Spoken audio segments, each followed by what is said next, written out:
la cérémonie des naissances au secours de la forêt sèche en Nouvelle-Calédonie. Tous les enfants nés en 2018 à Nouméa et à Dambéa ont regardé leurs parents planter un arbre qui porte leur nom. C'est une super idée.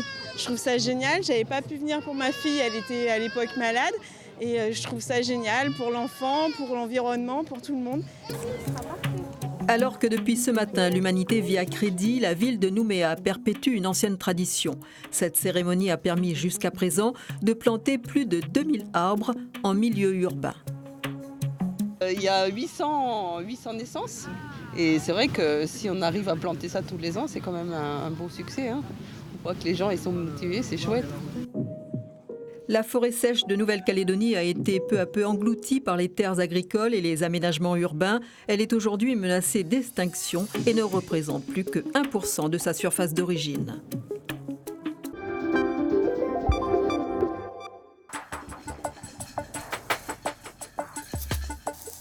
En créole guyanais, Mayuri signifie entraide, solidarité. Et au village amérindien de Favart, ce n'est pas un vain mot. Ici, tout le monde met la main à la pâte pour nettoyer et défricher les 5 hectares du village afin de lui rendre son caractère accueillant. On est bien avancé depuis ce matin, mais il reste toujours à faire parce que on est là pour la journée. Si ce n'est pas fini, on va faire une autre Mayuri qui va programmer encore pour pouvoir finir toute la tâche qui reste.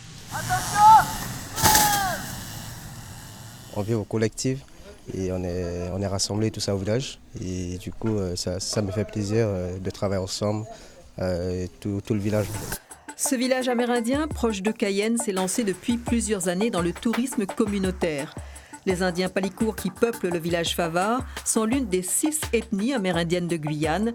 L'ethnie Palikour compterait environ 1200 membres répartis entre la Guyane et le Brésil.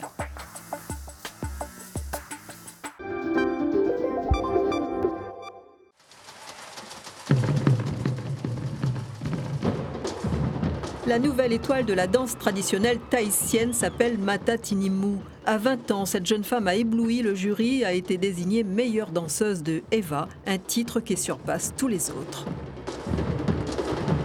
Avoir ce titre, c'est sûr que là, plus personne peut te dire, parce qu'en fait, les prix que j'ai gagnés avant, pour moi, c'est juste c'est pas pareil comme celui-là en fait.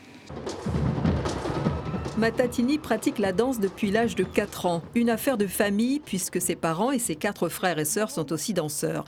Photos, interviews. Depuis ce prix, la jeune femme a une vie de star. Elle est même devenue l'égérie d'un bijoutier. Matatini représente bien nos Wahini locales. On est très fiers justement de la compter parmi notre ambassadrice, Ori Tahiti, mettre en avant notre médaille. Durant un an. Les propositions affluent pour enseigner la danse traditionnelle tahitienne au Mexique ou encore au Japon. Matatini enseigne déjà à Tahiti et en Californie et rêve d'ouvrir un jour sa propre école de danse.